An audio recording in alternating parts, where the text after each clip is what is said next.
Hello बच्चों, मैं शिवम चौहान अपने YouTube channel Shivam physics classes पर आपका बहुत बहुत स्वागत करता हूं। बेटा, हम आपको करा रहे हैं फिजिक्स का क्रैश कोर्स और इसमें हमारा चल रहा है चैप्टर नंबर 5 वैद्युत चालन।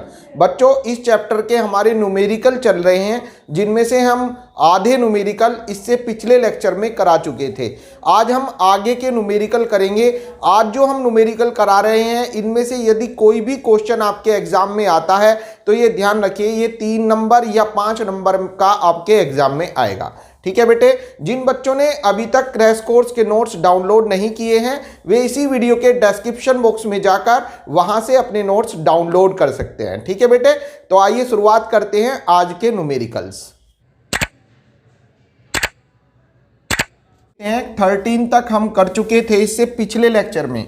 क्वेश्चन 14 है, जब दो प्रतिरोधों को श्रेणी में जोड़ा जाता है तो तुल्य प्रतिरोध का मान 25 ओम है। जब दो प्रतिरोध हैं और उन्हें श्रेणी में जोड़ रहे हैं तो कुल प्रतिरोध का मान 25 ओम है। तो पहले मान लेते हैं माना प्रतिरोध कौन कौन है, एक R1 मान लो और दूसरा R2 मान लो है।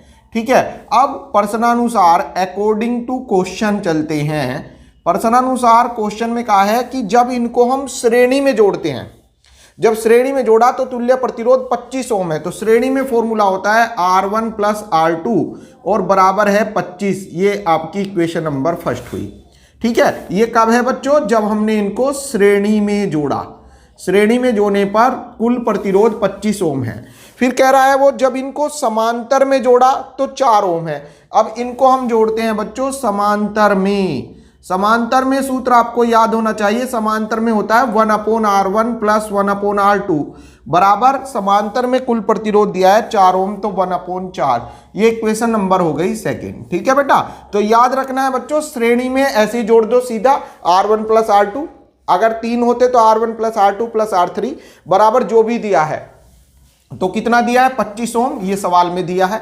समांतर में कुल प्रतिरोध 4 ओम दिया है। तो अब ये कह रहा है इनके अलग अलग मान ज्ञात कीजिए। तो कैसे ज्ञात करेंगे बच्चों, समीकरण सेकंड को पकड़िए और इसका एलसीएम लीजिए। इसका एलसीएम लेंगे तो ये हो जाएगा R1 R2 एलसीएम आ गया, इसकी इधर मतलब R2 प्लस R1 और बराबर 1/4। अब वैल्यू रखेंगे, R2 प्लस R1 की वैल्यू क्वेश्चन में दी है कितनी बच्चों, 25 ओम। तो इसकी जगह 25 रख दो, तो 25 अपॉन R1 R2 बराबर 1/4। समझ में आ रहा है बेटे। समीकरण सेकंड को हमने आगे सोल्व करा, इसमें लघुत्तम आ गया R1 R2, इसकी इधर तो R2 प्लस R1 का मान ये रहा बच्चों 25 ओम है, ये रख दिया और अपॉन में ऐसे कैसे ही रहा, ये क्रॉस मल्टीप्लाई कर देंगे तो ये हो जाएगा आपका R1 R2 बराबर 25 चौका 100। बताओ यहां तक समझ में आया क्या भाई। R1 इंटू R2 बराबर 100 ओम हो गया। अब R1 इंटू R2 बराबर आ गया कितना, 100 ओम। ये प्रतिरोध आ गया इनका नेट। अब हमें अलग अलग मान निकालना है, R1 का अलग और R2 का अलग। बल्कि यहां पर ओम ना लिखें क्योंकि ओम स्क्वायर बन जाएगा ये, तो बस R1 R2 100 रहने दें आप। अब आपको सूत्र लगाना है कक्षा 8 का सूत्र, a माइनस बी का होल स्क्वायर बराबर होता है a प्लस बी का होल स्क्वायर माइनस 4ab। ये फॉर्मूला आप सभी बच्चों के याद होगा, अक्सर यूज होता रहता है फिजिक्स में। अब a की जगह a का रोल करेगा यहाँ पर R1, b की जगह R2 रख दो, है ना। R1 माइनस R2 का होल स्क्वायर बराबर R1 प्लस R2 का whole square minus 4 into R1 R2। समझे, जहां पर a है वहां पर R1 लिख दिया, जहां पर b है वहां पर R2 लिख दिया और ये इक्वेशन बना दी। और इसमें वैल्यू रख दो बेटा जो हमारे पास है, R1 माइनस R2 का होल स्क्वायर बराबर R1 प्लस R2 ये रहा बेटा 25, तो 25 का square minus 4 into R1 into R2 बेटा ये रहा 100, ये रख दो 100। तो ये हो जाएगा बच्चों R1 माइनस R2 का होल स्क्वायर बराबर 25 का वर्ग 625 माइनस 100 चौक 400। ठीक है, तो ये हो जाएगा R1 माइनस R2 का होल स्क्वायर बराबर 625 में से 400 गए तो 225 बचेगा। या इसे आप लिख सकते हैं R1 माइनस R2 बराबर होल स्क्वायर हटेगा तो इसके ऊपर अंडर रूट आ जाएगा। 225 का अंडर रूट होता है बच्चों 15। ठीक है, इसका वर्गमूल ले लिया, 225 का वर्गमूल हो गया 15। ये इक्वेशन नंबर 3 कह देंगे। और फर्स्ट इक्वेशन को इसके नीचे ले आओ, आ जा भाई। फर्स्ट इक्वेशन क्या थी, R1 प्लस R2 बराबर 25, ये आपकी फर्स्ट इक्वेशन थी। अब इन्हें सोल्व करिए। सोल्व करने के लिए आसान तरीका, जोड़ दो। जोड़ने पर जैसे ही आप जोड़ेंगे तो ये खत्म, R2 से R2 गया, R1 plus R1 2R1 is equal to 25 और 15 40, अर्थात R1 बराबर हो जाएगा 40/2। 2 से कट गया बच्चों 20 बार, अर्थात R1 बराबर आ गया 20 ओम। बताओ समझ में आ गया बेटे। अब ये जो R1 का मान आया 20 ओम, इसको आप फर्स्ट में रख दो। कहां पर रख दें, समीकरण फर्स्ट में रखने पर, समीकरण फर्स्ट में रखने पर। तो बेटा जब इसको यहां पर रखेंगे तो ये हो जाएगा 20 प्लस R1 की जगह 20 रख दिया, प्लस R2 और बराबर 25, या R2 बराबर हो जाएगा, इसको उधर ले जाइए, 25 माइनस 20, अर्थात R2 बराबर हो जाएगा कितना, 5 ओम। तो R1 तो हो गया बच्चों 20 ओम और R2 कितना हो गया, 25 ओम। ठीक है, इन दोनों को जोड़ के देखो 25 आएगा, R1 प्लस R2 25। तो आपके क्वेश्चन समझ में आ गया होगा बेटा। अब देखते हैं इससे अगला क्वेश्चन, सभी बच्चे इसको नोट करिए। बेटे क्वेश्चन नंबर 15 है आपका, संलग्न चित्र में जुड़े 3 प्रतिरोध तार में प्रत्येक का प्रतिरोध 4 ओम है। देखो ये एक चित्र दिया है, इसमें 2 प्रतिरोध समांतर क्रम में है ये, और फिर इनके साथ एक तीसरा प्रतिरोध मेन लाइन पर जुड़ा है, ऐसे ए बी के बीच। ये 4 ओम, ये भी 4 ओम और ये भी 4 ओम, इस टाइप से 3 प्रतिरोध हैं। अब वो कह रहा है प्रत्येक को अधिकतम 64 वाट तक की शक्ति दी जा सकती है। प्रत्येक को मतलब जैसे ये 3 प्रतिरोध हैं, ये R1 कह दो, इसको R2 कह दो, इसको R3 कह दो। अब प्रत्येक को, इसको या इसको या इसको, प्रत्येक को अधिकतम दी गई शक्ति, दी गई शक्ति, बेटा आप देखना कैसे लिखेंगे इसको। शक्ति को हम लिखते हैं P से, मैं बता रहा हूं अधिकतम, अधिकतम मतलब मैक्सिमम, बराबर कितनी दी जा सकती है बच्चों, अधिकतम शक्ति दी जा सकती है 64 वाट। कितनी शक्ति दी जा सकती है, 64 वाट। अधिकतम 64 वाट की शक्ति दी जा सकती है। पूरा परिपथ अधिकतम कितनी शक्ति लेगा भाई, एक प्रतिरोध जो है, प्रत्येक मतलब एक प्रतिरोध अधिकतम 64 वाट की शक्ति ले सकता है। तो ये जो पूरा परिपथ है, पूरा परिपथ कितनी शक्ति लेगा, पूरे परिपथ द्वारा व्यय या ली गई अधिकतम शक्ति कितनी होगी। मतलब P मैक्स ही पूछ रहा है, लेकिन पूरे परिपथ के लिए तो इसको डैश कर दो बच्चों, है ना। P डैश मैक्सिमम हमें निकालना है पूरे परिपथ की शक्ति। तो बेटा कैसे निकालेंगे, शक्ति का सूत्र होता है P बराबर I²R। शक्ति के 3 फॉर्मूले बताए थे, P बराबर VI जब लगता है जब V माने वोल्टेज और I माने धारा दी हो। दूसरा P बराबर I²R, ये जब लगेगा जब धारा और प्रतिरोध दिया हो। तीसरा P बराबर V²/R, ये जब लगेगा बच्चों V²/R जब वोल्टेज और प्रतिरोध दिया हो। तो यहां पर हम देखेंगे, अगर हम इसको और इसको यूज करके I का मान निकाल लें तो जो धारा आएगी वो परिपथ की कुल धारा आ जाएगी, क्योंकि R3 जो है वो मेन सप्लाई से जुड़ा है, मतलब बीच में जुड़ा है, अर्थात मेन लाइन पर जुड़ा है। तो यहां पर धारा निकाल लें हम, परिपथ में धारा निकालने के लिए हम क्या करेंगे बच्चों, सूत्र यूज करेंगे। चूंकि P बराबर होता है I²R, तो बेटा यहां से I² बराबर हो जाएगा कितना बेटे, इसको इधर ले आइए, तो I² बराबर P/R, या यहां पर स्क्वायर हटाइए और यहां से अंडर रूट लगाइए, ठीक है। और I माने मैक्सिमम, मैक्सिमम माने अधिकतम धारा आ जाएगी, और जब यहां I मैक्सिमम लिया तो यहां भी P मैक्सिमम ले, और R के रिप्लेस आपको लेना होगा R3। भाई R3 क्यों लिया, मैंने अभी बताया बच्चों, ये जो प्रतिरोध है R3 ये मेन लाइन पर जुड़ा है। मेन लाइन का मतलब ये है, अगर मैं यहां पर कोई बैटरी लगा दूं, ऐसे कोई बैटरी लगा दूं, ठीक है, ऐसे यहां पर ये माइनस सिरा छोटे वाला बनाएंगे क्लिप, और ये बड़ा ऐसे, अगर मैं यहां पर कोई बैटरी लगा दूं और यहां से I धारा निकालूं, ये I धारा चली, तो इसमें बेटा कुल धारा आएगी I, ठीक है। और यहां पर आकर ये 2 भागों में बढ़ जाएगी, ऊपर चली जाएगी I1 और नीचे चली जाएगी I2। अब यहां से I1 आएगी, यहां से I2 आएगी, फिर मिल जाएगी दोबारा I1 प्लस I2 मतलब I बन जाएगी, I1 प्लस I2 मतलब I। भाई I1 ये I, I2 ये I, और यहां पर मिल गई तो I1 प्लस I2 मतलब यहां पर I बन जाएगी। तो मेरे कहने का मतलब यह है बेटा, अगर हमें देखना इस परिपथ की कुल धारा, तो कुल धारा के लिए हमें देखना होगा जो ऐसा प्रतिरोध लेंगे जिसमें कुल धारा बह रही हो। तो हम देखेंगे कुल धारा कौन से प्रतिरोध में बह रही है, R3 में, तो यहां पर बेटा R3 लेंगे। ठीक है, P बराबर I स्क्वायर R के रिप्लेस हमने कौन सा प्रतिरोध लिया बेटा, R3। क्यों? क्योंकि यही वह प्रतिरोध है जिसमें परिपथ की कुल धारा बह रही है। ठीक है, तो यहां पर R3 लेना होगा। अब इससे बेटा I स्क्वायर बराबर P अपॉन R3 हो जाएगा, या I बराबर स्क्वायर हटाया तो अंडर रूट में आ गया। मान रखिए बच्चों I मैक्सिमम मतलब पूरे परिपथ की कुल धारा बराबर P मैक्सिमम कितना शक्ति लेता है ये वाला प्रतिरोध, 64 वाट, ये भी 64 लेता है, ये भी 64, लेकिन हम इसकी बात कर रहे हैं तो 64 वाट अपॉन R3 के रिप्लेस 4 से कट गया बच्चों 16, तो ये आ गया बच्चों I मैक्सिमम बराबर अंडर रूट में 16 का वर्गमूल 4 एम्पियर। तो बेटा परिपथ में जो है अधिकतम कितनी धारा प्रवाहित होगी, 4 एम्पियर की धारा प्रवाहित होगी। अब ये जो धारा प्रवाहित हुई, उन्हें यहां पे ये जो शक्ति दी है ये एक प्रतिरोध की दी है। देखो प्रत्येक को अधिकतम, प्रत्येक मतलब हर एक प्रतिरोध को, और हमसे जो पूछा है पूरे परिपथ की शक्ति पूछी है, तो पूरे परिपथ का प्रतिरोध निकालना पड़ेगा। उसके लिए आप देखेंगे पूरे परिपथ में 3 प्रतिरोध हैं, पूरे परिपथ में 3 प्रतिरोध है, R1 R2 R3। आप देखिए बेटे R1 R2 कौन से क्रम में है, समांतर में है। तो कुल प्रतिरोध देखते हैं R1 एंड R2 का कौन सा क्रम है, समांतर क्रम। तो ये हो जाएगा बच्चों 1 अपॉन R फर्स्ट बराबर 1 अपॉन 4 प्लस 1 अपॉन 4, अर्थात 1 अपॉन R फर्स्ट बराबर 2/4, 2 ही कम 2, 2 दूनी 4, उल्टा कर दो, R फर्स्ट बराबर 2 ओम।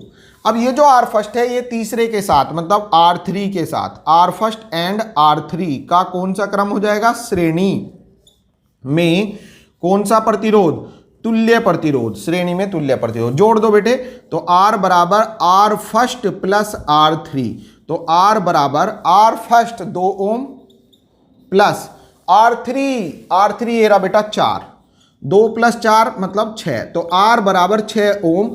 इस पूरे परिपथ का कुल प्रतिरोध आ गया। कैसे निकाला फिर सुनो, मैंने बताया ये और ये समांतर में है, इन दोनों का समांतर 2 ओम आ गया। अब जो आया वो इसके साथ श्रेणी, तो 2 प्लस 4 6 ओम आ गया। इस पूरे परिपथ का नेट प्रतिरोध 6 ओम आ गया। इस पूरे परिपथ में नेट धारा मतलब कुल धारा कितनी बह रही है, 4 एम्पियर। तो पूरे परिपथ की शक्ति हो जाएगी, यहां पर कर देता हूं मैं, इसलिए पूरे परिपथ में व्यय शक्ति कितनी हो जाएगी बेटा, शक्ति का सूत्र होता है P बराबर I स्क्वायर R।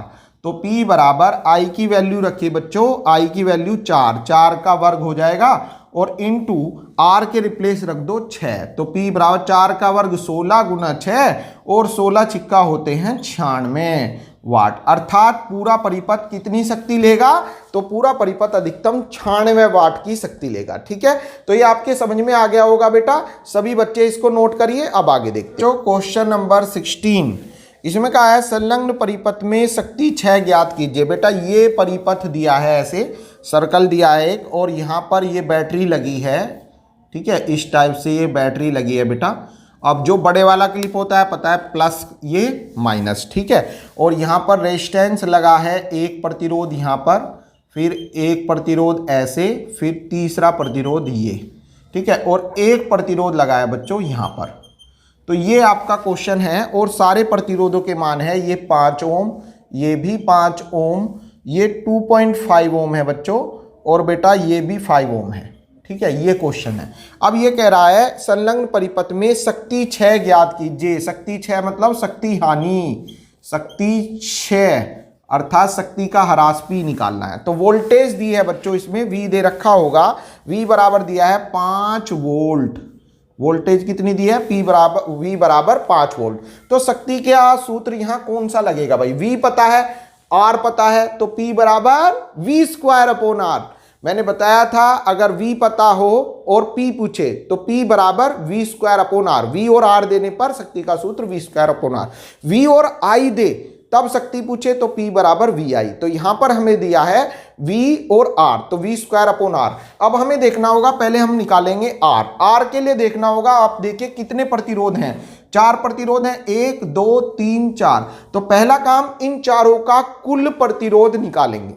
अब कुल प्रतिरोध के लिए पता करना होगा कि कौन सा प्रतिरोध श्रेणी में होगा और कौन से समांतर में होंगे।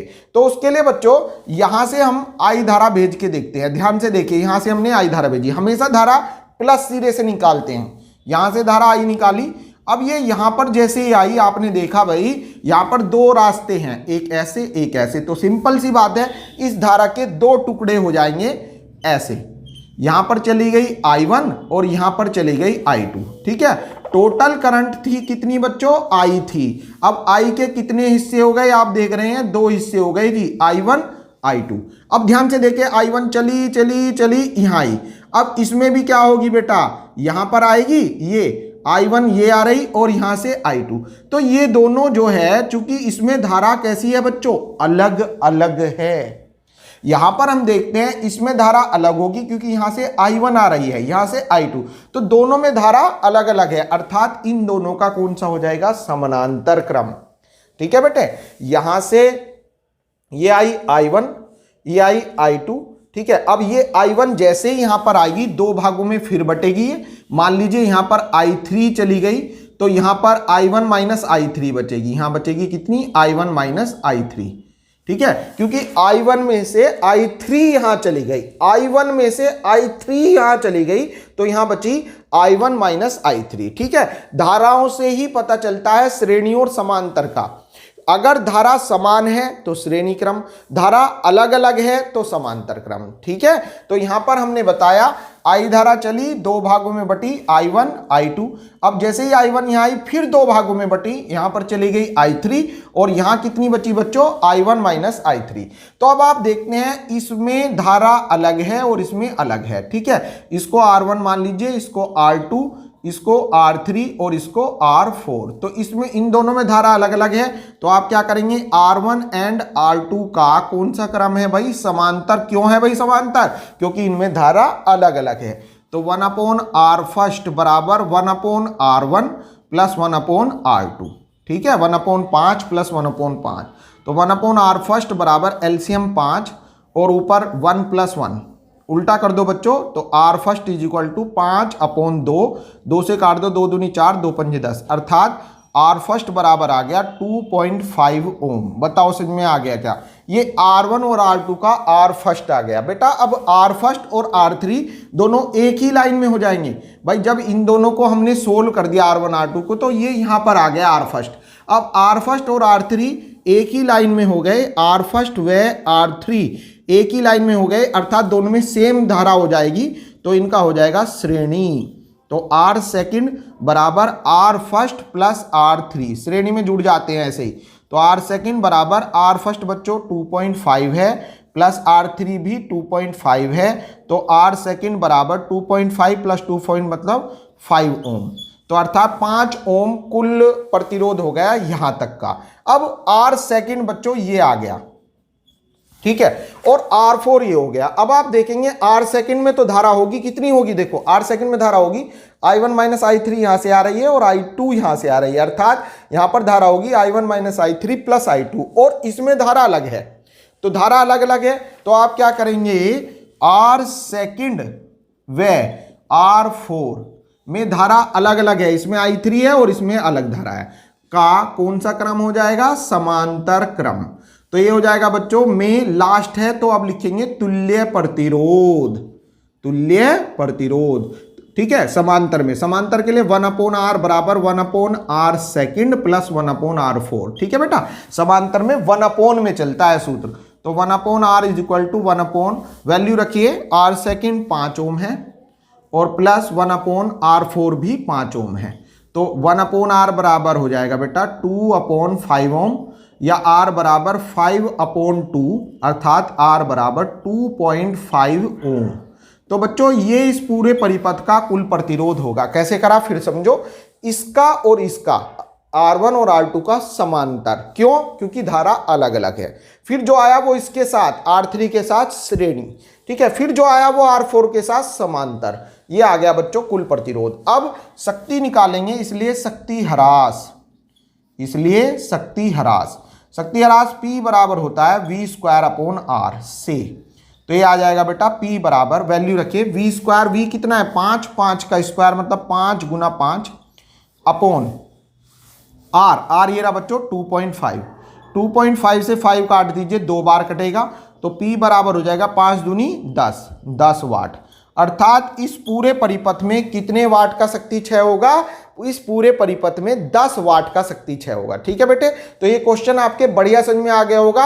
अब इस पार्ट के हम देखेंगे एक एक अंक वाले MCQज क्वेश्चन, ठीक है, बहुविकल्पीय प्रश्न उत्तर देखते हैं बेटे। देखिए बेटो, क्वेश्चन नंबर 1 है विशिष्ट प्रतिरोध। विशिष्ट प्रतिरोध मतलब स्पेसिफिक रेजिस्टेंस, विशिष्ट प्रतिरोध जिसको हम लिखते हैं रो से, और इसका सूत्र याद होगा R × A/L। ठीक है, तो ये पूछ रहा है का मात्रक होता है, तो मात्रक बहुत आसानी से निकाल दो। R का मात्रक ओम और क्षेत्रफल का मीटर स्क्वायर और अपॉन में मीटर, 1 मीटर से 1 मीटर कट गया तो ये आ गया बच्चों ओम मीटर। तो विशिष्ट प्रतिरोध का मात्रक कितना होगा? ओम मीटर। तो कौन सा ऑप्शन सही है बेटा? ओम मीटर हो गया आपका डी ऑप्शन। तो डी ऑप्शन सही है। आप क्या लिख देंगे? डी सही है। ठीक है, अब आते हैं क्वेश्चन नंबर 2। क्वेश्चन 2 है बच्चों, अनुगमन वेग मतलब Vd वैद्युत क्षेत्र E पर किस प्रकार निर्भर करता है? Vd जो है E पर, E मतलब वैद्युत क्षेत्र पर कैसे निर्भर करता है, ये ओम के नियम से बताना है ना। क्वेश्चन में दिया है, पढ़िए क्वेश्चन को ध्यान से, चमक रहा होगा आपको। ओम Vd जो है अनुगमन वेग वैद्युत क्षेत्र पर किस प्रकार निर्भर करता है, ओम के नियम की सहायता से बताइए। तो बच्चों इसके लिए आपको श्रांति काल का फॉर्मूला याद होना चाहिए। मैंने प्रूव कराया था ओम के नियम में, श्रांति काल टो बराबर होता है mLVd/EV। ठीक है, सबके याद होगा, ये श्रांति काल का सूत्र होता है। अब यहां से Vd को सेपरेट करिए, Vd को अलग कर लो, न्यारा कर लो, तो ये हो जाएगा बेटा Vd बराबर, ध्यान से देखिए ये इधर आ जाएगा, तो ये हो जाएगा टो × EV अपॉन में आ जाएगा ml। ये हो गया ना बेटे, मैंने बताया Vd को अलग करो तो ये जो भाग में है वो गुणा में आ गया, जो गुणा में है वो भाग में आ गया। अब ये कुछ बन गया भाई, V/L माने E माने वैद्युत क्षेत्र की तीव्रता, V4 विभवांतर, L4 लंबाई। ठीक है, V क्या है? जैसे तार जिसके में हमने धारा भेजी थी उसके सिरों के बीच का विभवांतर। L क्या है? तार की लंबाई। विभवांतर और अपॉन लंबाई का अनुपात जो होता है वो वैद्युत क्षेत्र की तीव्रता कहलाता है। तो फॉर्मूला क्या बन गया? Vd बराबर टो E/m और इनटू में आ गया बड़ा E। अब ये सारा मैटर जो होता है ये कांस्टेंट होता है नियत ताप पर, अर्थात Vd प्रोपोर्शनल आ जाएगा E के। तो Vd अनुक्रमानुपाती E। अब देखिए कौन सा ऑप्शन सही है बच्चों? Vd अनुक्रमानुपाती E, B सही है। कौन सा सही है? B सही है। ठीक है, अब देखते हैं बच्चों क्वेश्चन नंबर 3। इसमें क्या पूछा है भाई? एक चालक की वोल्टता V और धारा I के बीच ग्राफ एक सरल रेखा है। ये तो ओम का नियम है, मैंने खींच के दिखाया था आपको। ओम के नियम में V और I के बीच खींचा गया ग्राफ एक सरल रेखा के रूप में प्राप्त होता है जो Y अक्ष से थीटा कोण बनाता है। ठीक है, एक चालक की वोल्टता V और धारा I, वोल्टता V और धारा I, वोल्टता V और धारा I। ठीक है, अब ये कह रहा है बच्चों, ये X अक्ष मान लीजिए, ये Y अक्ष मान लीजिए। एक चालक की वोल्टता V और धारा I के बीच ग्राफ एक सरल रेखा है। ऐसे यहां पर हमें ये सरल रेखा के रूप में ग्राफ प्राप्त हुआ जो Y अक्ष से थीटा कोण बनाता है। Y अक्ष से कितना कोण बना रहा है भाई? थीटा। ये थीटा कोण बना रहा है। तो ये कह रहा है चालक का प्रतिरोध कितना होगा? तो प्रतिरोध जो होता है बेटे, प्रतिरोध R बराबर होता है V/I। प्रतिरोध क्या होता है? R बराबर V/I। ओम ने बताया था प्रतिरोध R बराबर V/I। अब आपको देखना होगा विभवांतर जो है इस थीटा के लिए किसका रोल कर रहा है। तो आप देखिए थीटा के सामने काल्पनिक रेखा खींचेंगे तो किसी भी त्रिभुज में थीटा के सामने वाली भुजा लंब कहलाती है, परपेंडिकुलर होती है ये। तो ये लंब, तो ये भी लंब, अर्थात V रोल कर रहा है लंब का, और I किसका रोल कर रहा है? आधार का। ठीक है, तो कहने का मतलब ये हो जाएगा लंब और ये हो जाएगा आधार, और लंब अपॉन आधार किसका सूत्र होता है, टेन थीटा। तो अर्थात इसका जो प्रतिरोध है R, वो किस वेरिएबल को डिनोट करेगा, R बराबर टेन थीटा को डिनोट करेगा। ठीक है, अब देखते हैं कौन सा ऑप्शन ए सही है। ए सही है। वैसे बच्चों इस क्वेश्चन में थोड़ा अधूरा क्वेश्चन है ये।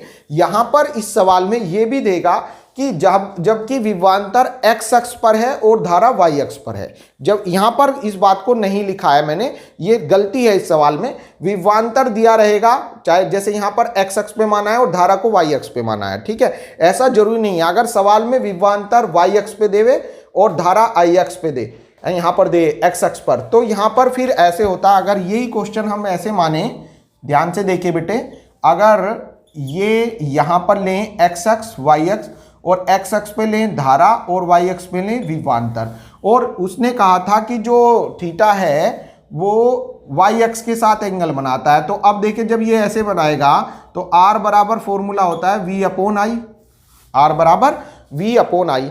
अब हमें देखना होगा बच्चों v विभवांतर किस चीज को डिनोट कर रहा है, यहाँ पर ये आधार को बताया। इस थीटा के लिए ये आधार होगा, है ना, आधार, और आई होगा लंब। इस थीटा के लिए आई क्या होगा, लंब, और आधार अपॉन लंब क्या होता है बच्चों, कोट थीटा। तो फिर आंसर कोट थीटा हो जाएगा। तो यहां पर ये दोनों बातों को आपको ध्यान से देख लेना है। सवाल में, पेपर में जब ये सवाल आएगा तो स्पष्ट दिया रहेगा कि विभवांतर y अक्ष पर है या x अक्ष पर है। यहां पर कुछ नहीं दिया है तो मैंने इसको अपने आप ही मान लिया है विभवांतर x अक्ष पर है। ठीक है, और धारा y अक्ष पर है, क्योंकि अक्सर हम इसी टाइप से ग्राफ खींचते हैं। आपकी किताब में भी ऐसे ही खींचा है।